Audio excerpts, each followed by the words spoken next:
اور میں نے پہلے بھی گزارش کی تھی کہ اس میں بہت بہترین رول پلے کر سکتی ہے تبلیغی جماعت اور اس کے افراد.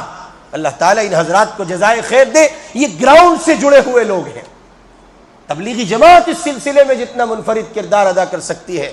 جماعت کے احباب سے بصد احترام یہ گزارش ہے کہ آپ حلقے جات مشوروں میں اس بات کو رکھیں, اور مزید اس سے اوپر کے پیمانے پر کوئی مشورہ ہو سکتا ہے, حساس طبیعت کے ساتھ آپ یہ بات رکھیں. اس وقت ملت کی بنیادی ضرورت ہے, اور امید ہے کہ بہت جلدی مرکزی شخصیات کی طرف سے یہ بات آئے.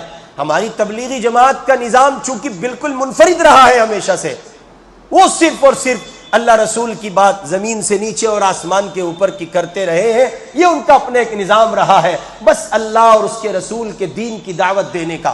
اس واسطے ان کو اس نوع کے مسائل سے نہیں جوڑا جاتا ہے اور نہ ان سے کہا جاتا ہے.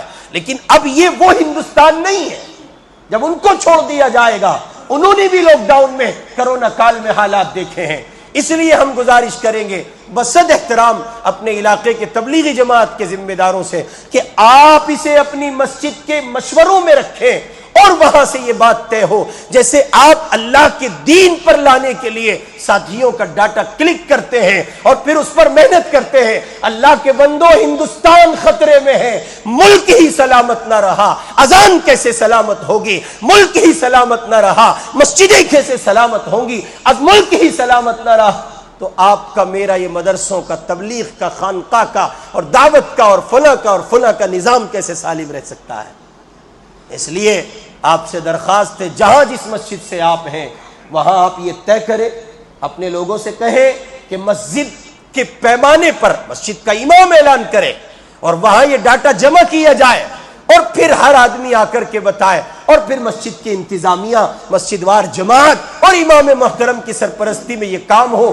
اگر مسجد اس کام کو تقسیم کر لیا گیا کہ میں آصف محمود اپنے محلے کی ووٹ بنوانے اور اس ووٹ کو بنوا کر اس پر زور دے کر کے صحیح استعمال ہو, ایک کوشش کر لوں, تو پھر نتیجہ اللہ پر چھوڑ دیجئے.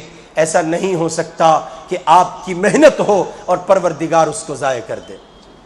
امید ہے کہ آپ اس کو دل میں جگہ دیں گے, اور جن کا ووٹ نہیں ہے وہ حساس ہو کر ووٹ بنوائیں گے انشاءاللہ.